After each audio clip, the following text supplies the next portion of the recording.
Hi everybody, welcome to my channel Shiksha Manthan. आज हम 10th class का चैप्टर नंबर 3 की एक्सरसाइज 3.3 का क्वेश्चन सॉल्व करेंगे। ओके, तो इस एक्सरसाइज में हमको सब्स्टिट्यूशन मेथड से हमको क्वेश्चन सॉल्व करना है। जैसा कि हमको दो इक्वेशन दे देंगे, इसके अंतर्गत वो बोलेगा यहाँ पर कि सब्स्टिट्यूशन मेथड से सॉल्व करो। तो ये जब दो इक्वेशन दी होती है तो हम इसको बोलते हैं पेयर ऑफ लीनियर इक्वेशन। और दो वेरिएबल क्या है यहाँ पर, एक्स और वाई दो वेरिएबल है। ओके, तो दोनों वेरिएबल्स की वैल्यू निकालना है और कौन सी मेथड से निकालना है हमको, सब्स्टिट्यूशन मेथड से। तो हम ये क्वेश्चन जो बोर्ड पे लिखा है, ये 6 क्वेश्चन दिए इसके अंदर। मेन क्वेश्चन नंबर 1 में there are 6 question which are given.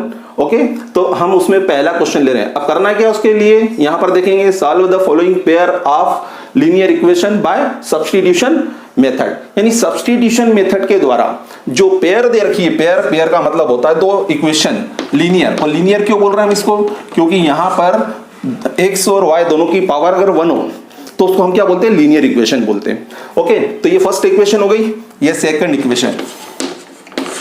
जब दोनों इक्वेशन हमको दे रखी है और इसका सॉल्यूशन करना है तो हम यहां पर किसी भी वेरिएबल की वैल्यू निकाल सकते हैं। पहले यहां पर क्या करना पड़ेगा, सब्स्टिट्यूशन का मतलब होता है कि यहां पर y को उधर ट्रांसफर कर दो, x की वैल्यू निकाल लो, या x की वैल्यू निकालना है तो y को उधर ट्रांसफर कर देते हैं। ओके, यानी आया समझ में, ये y की वैल्यू निकालना तो x को ट्रांसफर और x की वैल्यू निकालना तो y को ट्रांसफर करेंगे। किसी भी इक्वेशन में हम ऐसा कर सकते हैं। तो हम सिमिलर एक जैसे क्वेश्चन करेंगे इसके अंतर्गत। तो इसमें हम देखो यहाँ पर इक्वेशन नंबर 1 से हम क्या बनाएंगे, इक्वेशन नंबर 1 से इक्वेशन नंबर 3 बनाएंगे। इसमें हम कोई भी वेरिएबल चाहे तो x या फिर y किसी की भी वैल्यू निकाल लेंगे। ओके, और जो भी x या y की वैल्यू आप निकालते हैं उसको हम इक्वेशन नंबर 2 में ट्रांसफर कर देंगे। ओके, तो यहां पे हम देखते हैं, देखो किस तरह से करते हैं। ओके, तो अब ये देखते हैं, ये क्वेश्चन लिया हमने यहां पर इक्वेशन नंबर 1, मतलब यहां पे लिखेंगे from equation number 1, from equation number 1।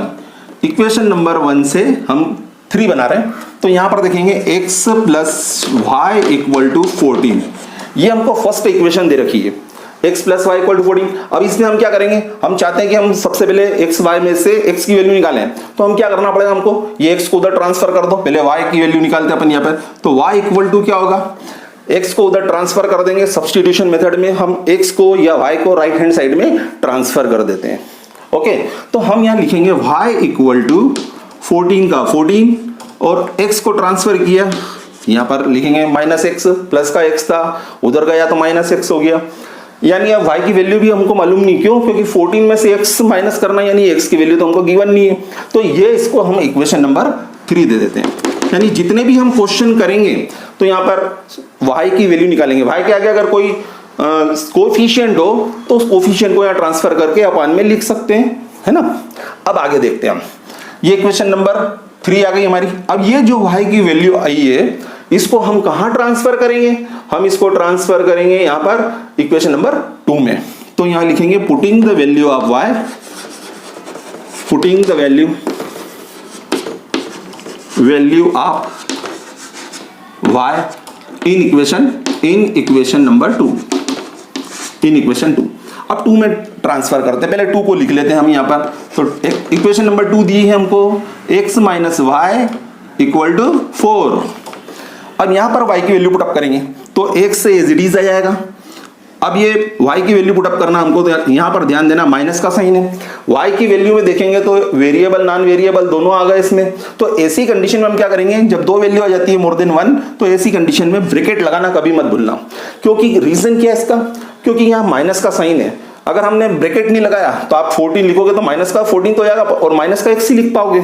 तो हमको यहाँ विशेष रूप से ध्यान देना है कि जब भी y की वैल्यू में यहाँ पे हमेशा आना ही है वो, तो इसलिए मैं बोल रहा हूँ, मेरा कहना है कि आप हमेशा ब्रैकेट का इस्तेमाल करें या उसका यूज करें। तो यहाँ पर y की वैल्यू हम क्या लिखेंगे, 14 minus X equal to as it is आएगा 4। यानी इस स्टेप में हमने क्या किया, केवल y की वैल्यू पुटअप की। यहाँ दो वैल्यू थी, वेरिएबल नॉन वेरिएबल सॉल्व नहीं होते, इसलिए ब्रैकेट के अंदर हमने लिखा। अब हम क्या करेंगे आगे, x का तो x लिखेंगे और ये ब्रैकेट को ओपन करेंगे। ब्रैकेट को ओपन करेंगे तो यहाँ पर ये माइनस ये प्लस माइनस हो जाएगा, माइनस का 14, ये माइनस माइनस प्लस हो जाएगा, x का x इक्वल टू 4। अब इसको दोनों को हम प्लस करेंगे, दोनों वेरिएबल x से x है, x के आगे कोई कोफिशिएंट नहीं है मतलब 1 1 है, तो 1 1 2 यानी 2x हो जाएगा, ये 2x हो गया। ये नॉन वेरिएबल है, उसको उधर ट्रांसफर कर दो, तो ये आ जाएगा 4 + 14 यानी 2x इक्वल टू आएगा हमारा 18। अब x की वैल्यू फाइंड आउट करना है, यानी 2 को हमको हटाना पड़ेगा वहां से, और x से चूंकि यहां पर वेरिएबल नॉन वेरिएबल के बीच में कोई साइन नहीं होता है, तो इसका मतलब ये है कि ये इनटू का साइन है, और इनटू की डिजिट उधर जाएगी तो उधर क्या हो जाएगी, डिवाइड, यानी इनटू उधर जाता है तो डिवाइड हो जाता है, यानी कि x इक्वल टू 18/2, तो 2 1 जा 2 9 जा, यानी x की वैल्यू हमको कितना पता पड़ी यहाँ पर 9। ओके, ये फाइंड आउट की हमने, x की वैल्यू 9 है, मतलब x 9 के बराबर है। अब ये जो x की वैल्यू आई, चाहो तो आप इक्वेशन नंबर 1, चाहे इक्वेशन नंबर 2 या इक्वेशन नंबर 3 में रख लेते हैं। यहां रखेंगे तो हमको ट्रांसफर करना पड़ेगा, यहां ट्रांसफर करने की जरूरत नहीं, हमको y की वैल्यू फाइंड आउट करना है। क्यों? क्योंकि हम x की वैल्यू निकाल चुके हैं। अब यहां पर जो x की वैल्यू आई तो यहां आ जाएगा पुटिंग x इक्वल टू 9, यानी कि x की वैल्यू यहां पे लिख सकते हैं putting the value of 9 in equation number 3, या फिर हम डायरेक्टली यहां पे ऐसे लिख सकते हैं putting x equal to 9 in equation 3 में लिखेंगे, फर्स्ट सेकंड में भी लिख सकते हैं, आप चाहो तो कर सकते हैं ऐसा। तो यहां पर 3 नंबर की इक्वेशन है हमारी y इक्वल टू 14 - x। अब यहां पर x की वैल्यू को पुटअप कर दो, तो y इक्वल टू आ जाएगा 14 - x की जगह x की वैल्यू हम लिखेंगे 9, 14 में से 9 माइनस करेंगे तो y की वैल्यू हमको कितनी प्राप्त हुई, 5। ओके, तो इस तरह से हमने सब्स्टिट्यूशन मेथड से, मतलब सब्स्टिट्यूट कैसे किया हमने, कोई भी इक्वेशन ले सकते हैं इसमें 1 2, उसमें से कोई भी वेरिएबल को हम अगर x रखना चाहते हैं इधर तो y को ट्रांसफर कर दो, y इधर रखना चाहते हैं तो x को ट्रांसफर कर दो, और इस तरह से जो भी x है और y की वैल्यू आती है वो यहाँ पर इक्वेशन नंबर 2 में ट्रांसफर करके उसको की वैल्यू पहले निकाल सकते हैं। यहाँ x की वैल्यू पहले निकाली हमने, y की बाद में, पहले y की बात और बाद में x की भी हम निकाल सकते हैं। तो इस तरह से हमारा ये आंसर प्राप्त हुआ, इसको हम लिखेंगे यहाँ पर answer x equal to 9, y equal to 5। अब इसको हम चाहो तो चेक भी कर सकते हैं, यहाँ पे दिया उसने कि x और y दोनों को ऐड करो, तो 9 और 5 यानी x की वैल्यू और y की वैल्यू दोनों को टोटल लगा दो, तो 9 और 5 कितना हो जाएगा, 14। फिर अगर दूसरी इक्वेशन में रखते हैं x की जगह x की वैल्यू हम लिखेंगे यहाँ पर 9, 5 की वैल्यू रखेंगे y के स्थान पर, तो ये 9 - 5 इक्वल टू 4, यानी हमारा ये आंसर करेक्ट है। ये हम चेक भी कर सकते हैं। ओके, तो ये क्वेश्चन नंबर फर्स्ट कंप्लीट होता है। अब हम इसके बाद करते हैं second number question. -t equal to 3, s/3 + t/2 equal to 6, ये इक्वेशन नंबर 1 और ये इक्वेशन नंबर हम 2 लेंगे। अब इसको हम कैसे सॉल्व करेंगे ये देखते हैं। सॉल्यूशन, पहली इक्वेशन तो हमको यहाँ पर दे रखी है लीनियर इक्वेशन के, इसमें यहाँ अपान दे रखा है, फ्रैक्शन में दे रखी है, तो इसको हम चाहें तो इसको लीनियर इक्वेशन में यानी कि अपान हटा के हम ट्रांसफर कर सकते हैं इसको। तो देखो कैसे करते हैं हम, सबसे पहले हम ये लेते हैं direct s from equation number 1। जानते ही हम जैसे सब्स्टिट्यूशन मेथड में हम क्या करेंगे, सबसे पहले हम करते हैं यहाँ पर फर्स्ट इक्वेशन को थर्ड इक्वेशन में चेंज करते हैं, किसी भी वेरिएबल की वैल्यू निकालते हुए। तो यहाँ पर लेंगे फ्रॉम इक्वेशन 1, इक्वेशन 1 से सॉल्व करेंगे, तो s - t इक्वल टू 3, ये फर्स्ट इक्वेशन है। अब हम चाहें तो यहाँ पर देखो t की वैल्यू, यहाँ पर हमने जैसे पिछली बार क्या करी थी, हमने y की वैल्यू निकाली थी, यहाँ t की वैल्यू निकाल सकते हैं। t की वैल्यू निकालना तो ये s को उधर ट्रांसफर करना पड़ेगा हमको, फिर कॉम्प्लिकेटेड हो जाएगा थोड़ा माइनस का साइन आने के कारण, तो इसलिए हम कैसा कर सकते हैं, एक अदर मेथड इसकी ये होती है कि ये s का तो s लिख दिया हमने, और ये 3 जो है उधर ट्रांसफर करेंगे राइट हैंड साइड से लेफ्ट हैंड साइड में, उसके आगे कोई साइन नहीं है।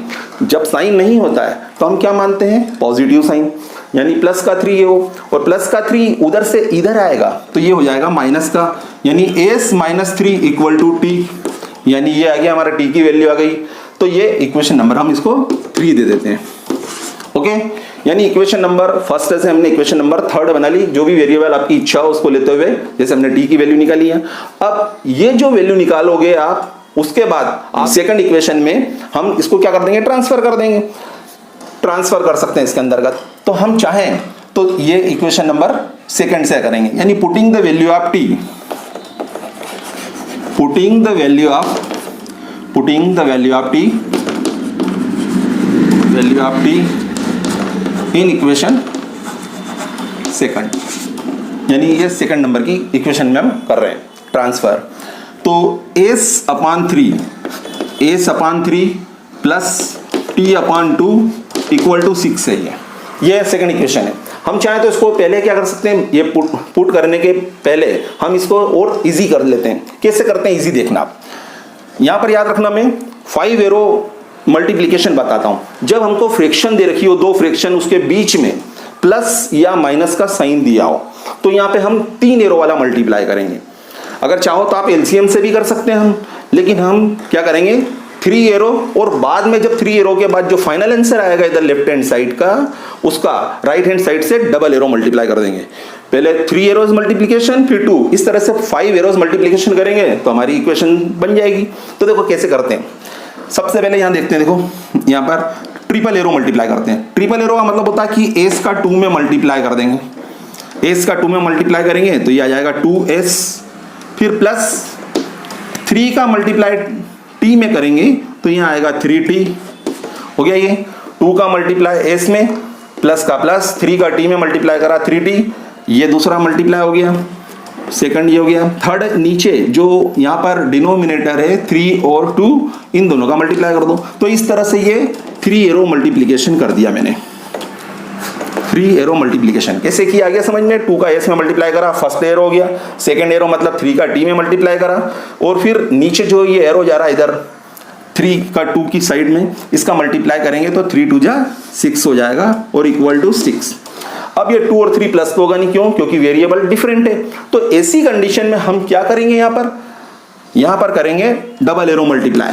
3 के बाद 2 एरो, यानी 5 एरो मल्टीप्लाई करो तो आपकी इक्वेशन बन जाएगी। कितना भी बड़ा क्वेश्चन हो, और इसमें बहुत ज्यादा जरूरत पड़ेगी आपको सब्स्टिट्यूशन मेथड में, तो इसलिए आप स्पेशली ये लर्न कर लें कि किस तरह से करते हैं। अब यहाँ पर इसको हम बोलते हैं डबल एरो मल्टीप्लाई करते हैं, उसको बोलते हैं क्रॉस मल्टीप्लीकेशन, यानी डबल एरो मल्टीप्लाई को हम क्रॉस मल्टीप्लीकेशन कहते हैं।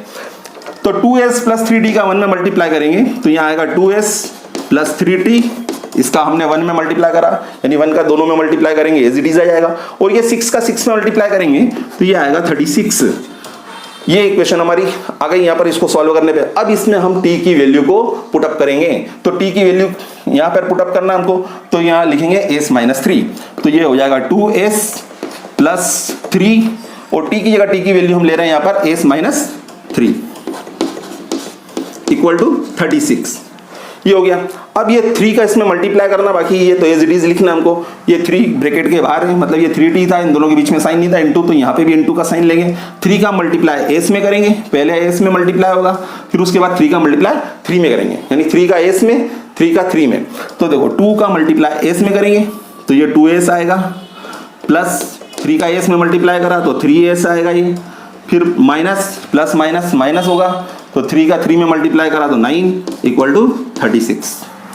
अब ये 2s और 3s प्लस हो जाएंगे, क्यों, क्योंकि इनके वेरिएबल जो दे रखे हैं वो सेम है। तो 3 प्लस 2 यानी 5s हो जाएगा। ये हो गया हमारा 5s, और ये माइनस का 9, अब इसके साथ s नहीं है, यानी नॉन वेरिएबल है। तो याद रखना जब भी ये क्वेश्चन सॉल्व करते हैं तो वेरिएबल को, सारी जितनी भी वेरिएबल दे रखी है इस स्टेप के अंदर, तो उसको लेफ्ट हैंड में रखो और नॉन वेरिएबल को ट्रांसफर कर दो राइट हैंड साइड में। और इस बात का स्पेशली ध्यान देना कि जब लेफ्ट से राइट में या राइट से लेफ्ट में कोई भी डिजिट या वेरिएबल ट्रांसफर करते हैं तो साइन चेंज करना कभी मत भूलना। प्लस का माइनस, माइनस का प्लस, इनटू का डिवाइड, डिवाइड का इनटू। ओके, तो ये 5s आया, ये माइनस का 9 ट्रांसफर किया हमने उधर, तो ये आएगा 36। माइनस का 9 है तो अब क्या हो जाएगा, ये प्लस का 9, क्योंकि अभी मैंने बताया माइनस का साइन प्लस में कन्वर्ट हो जाता है साइड चेंज होने पर। अब ये 5s का 5s लेंगे हम, 5s इक्वल टू 36 और 9 को प्लस करेंगे तो ये आएगा 45। अब s की वैल्यू निकालना हमको, तो यहाँ पर ये इनटू का साइन है, इनटू का साइन कन्वर्ट हो जाएगा उधर जाके डिवाइड में, मतलब 45 में हम 5 से डिवाइड कर देंगे, तो इस तरह से हमको s की वैल्यू प्राप्त होगी। तो ये s इक्वल टू आएगा आपका 45 डिवाइडेड बाय 5, 5 1 जा 5, 5 9 जा, तो s की वैल्यू हमको प्राप्त हो गई, s equal to 9। Okay, s की वैल्यू तो आ गई। अब s की वैल्यू को हम यहाँ पे ट्रांसफर कर देंगे तो t की वैल्यू निकाल सकते हैं, यानी कि जो s की वैल्यू प्राप्त हुई है उसको इक्वेशन नंबर 3 में ट्रांसफर कर देंगे। यहाँ लिखेंगे 9, 9 में से 3 माइनस करेंगे तो 6 आंसर आ जाएगा। है ना। तो ये टी की वैल्यू भी प्राप्त हो गई। तो हम इसके आगे की स्टेप हम यहाँ लिखते हैं। तो यहाँ लिखेंगे, इसी के आगे जस्ट मैं सॉल्व कर देता हूँ। तो देखना यहाँ पर आएगा putting the value of S equal to 9 in equation number 3, या शॉर्टकट में क्या लिख सकते हैं, putting S equal to 9 in equation 3। अब 3 इक्वेशन ले लेते हैं यहाँ पे। तो S minus 3 equal to T है, तो एस की जगह इसकी वैल्यू को सीधे पुटअप कर देते हैं हम 9 को। तो ये 9 को ट्रांसफर कर दिया मैंने यहाँ पर, एस की जगह इसकी वैल्यू लिख दी 9 minus 3 equal to T, 9 minus 3 equal to T. अब 9 में से 3 माइनस करेंगे तो 6 इक्वल टू टी। ये टी की वैल्यू प्राप्त हो गई। यानी हमको इक्वेशन के अंदर यहाँ 2 वेरिएबल दिए थे, तो 2 वेरिएबल थे, दोनों की वैल्यू हम फाइंड आउट कर चुके हैं। तो इस तरह से ही हमारा आंसर आ गया। पहले एस का लिख लेते हैं, तो एस इक्वल टू कितना होगा, 9 होगा, फिर टी इक्वल टू कितना होगा, 6 होगा। हो गया, समझ में आ गया। अब इसको हम चेक कर लेते हैं, है ना। ऐसे बड़े बड़े क्वेश्चन जो न्यूमेरिकल क्वेश्चन भी करेंगे हम, है ना, तो उसके अंदर भी हम चेक करना सीखेंगे। तो एग्जाम में हमको टाइम की बचत भी होगी कि हमने एग्जाम में वास्तव में सही किया है कि नहीं क्वेश्चन, तो ये भी हम वहां चेक कर सकते हैं। तो देखो हम चेक करते हैं। ये बोला एस माइनस टी, यानी एस की वैल्यू में से टी की वैल्यू माइनस करो तो 3 प्राप्त होता है। देखो 9 में से 6 माइनस करेंगे, एस और टी है, एस की वैल्यू और टी की वैल्यू यानी एस और टी का डिफरेंस निकालेंगे तो 3 प्राप्त होता है। तो देखो 9 में से 6 माइनस किया, 3 के बराबर है। ये चेक हो गया, मतलब हमने जो क्वेश्चन निकाले यहाँ पर एस और टी के, वो हमारे करेक्ट है। ओके, अब इसके बाद हम क्वेश्चन नंबर 3 लेते हैं। इसके बाद दोनों इक्वेशन, इसको हमको किससे सॉल्व करना है, वही सब्स्टिट्यूशन मेथड से करना है ना। 6 क्वेश्चन तक हम इसी मेथड से सॉल्व करेंगे। तो इसको इक्वेशन नंबर 1 दे देते हैं। पेयर के अंदर जो फर्स्ट इक्वेशन दी है ये लिख दी हमने, सेकंड नंबर इसको मान ली। अब क्वेश्चन को हम सॉल्व करते हैं। जानती है, जैसा कि हम पिछले क्वेश्चनों में सीख चुके हैं कि हम यहाँ पे किसी भी वेरिएबल की वैल्यू चाहो तो हम यहाँ पे x की वैल्यू भी निकाल सकते हैं। तो y को ट्रांसफर कर देंगे तो 3 प्लस वाई अपॉन 3 हो जाएगा यहाँ पर। या फिर हम क्या कर सकते हैं, इसके अंदर y की वैल्यू निकालना हो तो 3 को इधर ले आओ, y को उधर ले आओ। तो ऐसा y को उधर क्यों ले जा रहे हैं, क्योंकि ये माइनस में, अगर इधर माइनस में रखते और 3x को ट्रांसफर करते हैं थोड़ा कॉम्प्लिकेटेड हो जाता है माइनस के साइन के कारण। हो सकता है साइन की मिस्टेक हो जाए, कुछ स्टूडेंट्स माइनस प्लस की साइन की मिस्टेक करते हैं। तो हम वो मिस्टेक पे ध्यान नहीं देते हुए इसके अंदर का ऐसे ही सॉल्व करेंगे तो मिस्टेक ही नहीं होगी। तो देखो हम पहले लेते हैं इक्वेशन नंबर 1। तो फ्रॉम इक्वेशन नंबर 1 यानी इक्वेशन नंबर 1 से हम क्या करेंगे, यहाँ पर ये देखते हैं। तो पहले तो इक्वेशन लिख लेते हैं 3x minus Y equal to 3। अब इसमें हम y की वैल्यू निकालना चाहते हैं, तो y को उधर ट्रांसफर कर दो। तो एक्चुअल में क्या वैल्यू आ गई y की, 3x प्लस 3 इधर ट्रांसफर कर देंगे, -3 हो जाएगा। ये इक्वल टू y, यानी y की वैल्यू हमको प्राप्त हो गई। पर एक्चुअल वैल्यू अभी प्राप्त नहीं हुई, क्यों, क्योंकि अभी 3x में से यानी x की कोई वैल्यू होगी उसमें 3 का मल्टीप्लाई करेंगे, 3 माइनस करेंगे, जब प्राप्त होगी हमको y की वैल्यू। अभी प्राप्त नहीं हुई है एक्चुअल में। तो उसके लिए हमको क्या करना पड़ेगा, अब ये जो हमने इक्वेशन नंबर 1 से 3 बना ली, तो ये y निकाला, इसकी वैल्यू अब बच कौन गया इसमें, सेकंड नंबर इक्वेशन, तो इसमें ट्रांसफर कर देते हैं। यानी जो ये y की वैल्यू आई है इसको इक्वेशन नंबर 2 में हम ट्रांसफर कर देंगे। यानी क्या लिखेंगे यहाँ पर, पुटिंग द वैल्यू ऑफ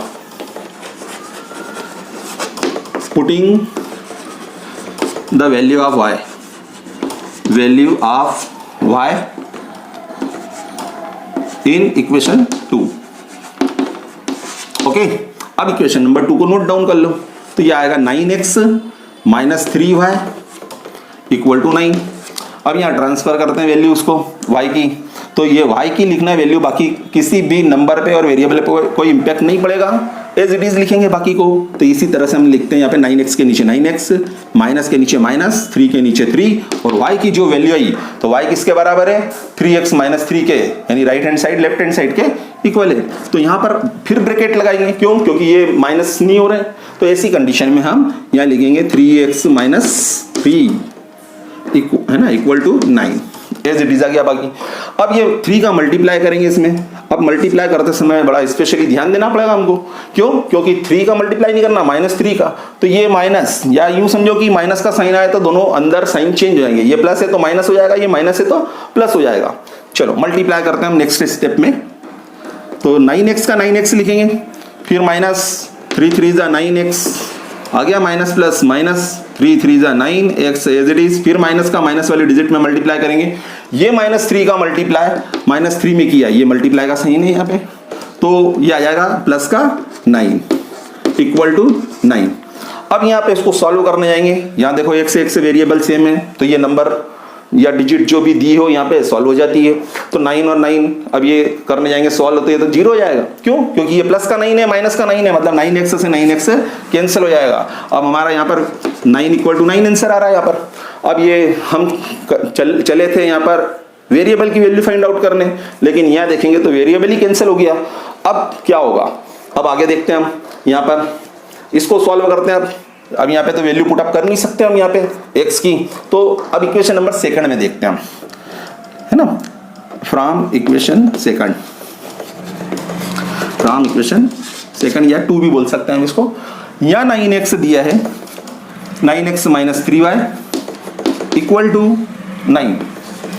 अब इसमें देखेंगे हम तो यहाँ पे कॉमन आ जाएगा 3, क्योंकि 3 की टेबल में 9 भी आता है, 3 भी आता है, 9 भी आता है, तो 3 का अब या तो पूरी इक्वेशन में 3 से डिवाइड कर दो, है ना। बड़ा इजी तरीका ये होता है। तो यहाँ 3 कॉमन ले लेता हूँ मैं, 3 कॉमन ले लिया मैंने, तो बचा क्या, आप यहाँ पर ये कॉमन ले लेंगे, तो 3 से इसको 9 को डिवाइड करेंगे, 3 3 जा 9, 3x, फिर माइनस 3 कॉमन ले लिया, 3 का 3y में डिवाइड किया, तो 3 से 3 कैंसिल, y आएगा और इक्वल टू 9। ये इंटू का 3 है, इधर जाएगा, डिवाइड कर दूं, या डायरेक्ट भी पूरा डिवाइड कर सकते थे जैसा मैंने अभी बताया। तो 3x minus Y equal to 9 और डिवाइडेड बाई क्या हो जाएगा, ये इंटू का है, इधर आएगा तो डिवाइड होगा, 3 से डिवाइड कर देंगे, 3 से डिवाइड करेंगे तो हमारी इक्वेशन क्या बनी, 3x minus Y equal to 3। अगर हमको y की वैल्यू निकालना हो तो हम इसको क्या लिख सकते हैं, ये माइनस का y उधर ट्रांसफर कर देंगे, तो ये आ जाएगा 3x minus 3 equal to minus का y ट्रांसफर करा तो प्लस का हो गया, ये प्लस का 3 इधर आया तो माइनस का 3। अब ये सॉल्व फिर नहीं हो सकता है, तो ये y की वैल्यू आ गई यहाँ पर x की वैल्यू नहीं आ रही। तो अब यहाँ पर ध्यान रखना, इसका मीनिंग क्या हुआ कि ये जो स्टेटमेंट दिया है हमको, स्टेटमेंट में x की सभी वैल्यूज के लिए, सभी वैल्यूज क्या है, यूँ समझ लो ट्रू है, सत्य है। यानी कि यहाँ पर x की वैल्यू को अब जैसे हम यहाँ ट्रांसफर करते हैं, 1 ले लो, 2 ले लो, 3 ले लो, 4 ले लो, मतलब ये इंफिनिटी तक जाएगा। तो ऐसे क्वेश्चन यहाँ पर क्यों ऐसा हो रहा है, इसका रीजन मैं बताता हूँ। आप तो ये ध्यान रखो यहाँ पर कि जो x यहाँ पर x की वैल्यू निकली नहीं यहाँ पर, यानी x का स्पेसिफिक वैल्यू कुछ भी नहीं है, x की स्पेसिफिक वैल्यू कुछ नहीं है इस क्वेश्चन में। अभी तक हमने जो 2 क्वेश्चन देखे थे उसमें x की वैल्यू निकल रही थी, लेकिन यहाँ x से x कैंसिल हो गया, यहाँ पे x की वैल्यू निकाल नहीं सकते हैं। यानी कि x की जितनी भी वैल्यूज होती है, यानी all the value of x are true.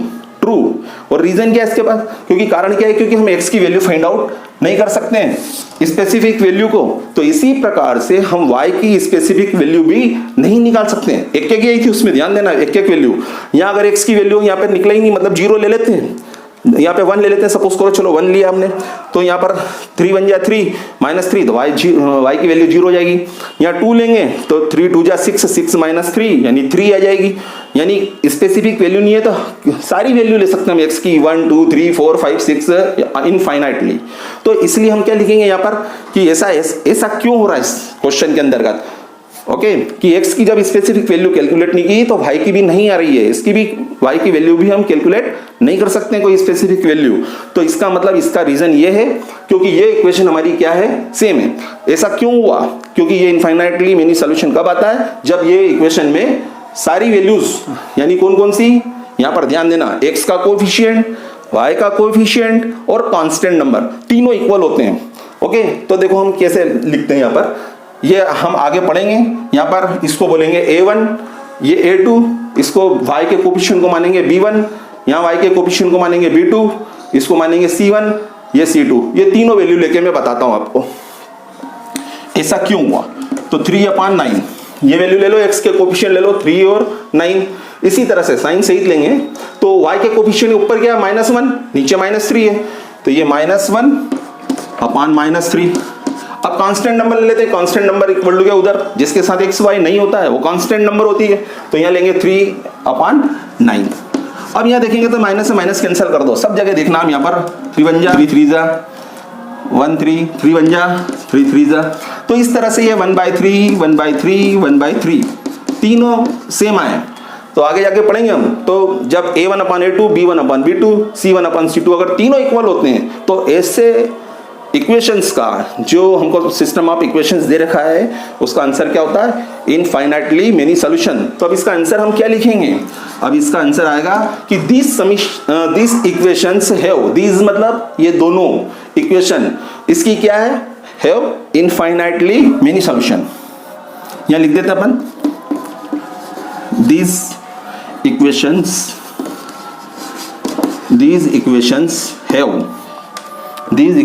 have infinitely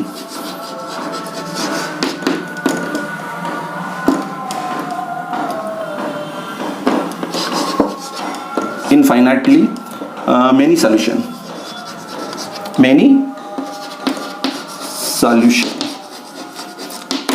okay, तो इस तरह से हमने ये क्वेश्चन देखे 3। नेक्स्ट वीडियो के अंदर मैं 3 क्वेश्चन और लूंगा और इस तरह से फर्स्ट क्वेश्चन हमारा कंप्लीट हो जाएगा 6 क्वेश्चन का। ओके, जय हिंद।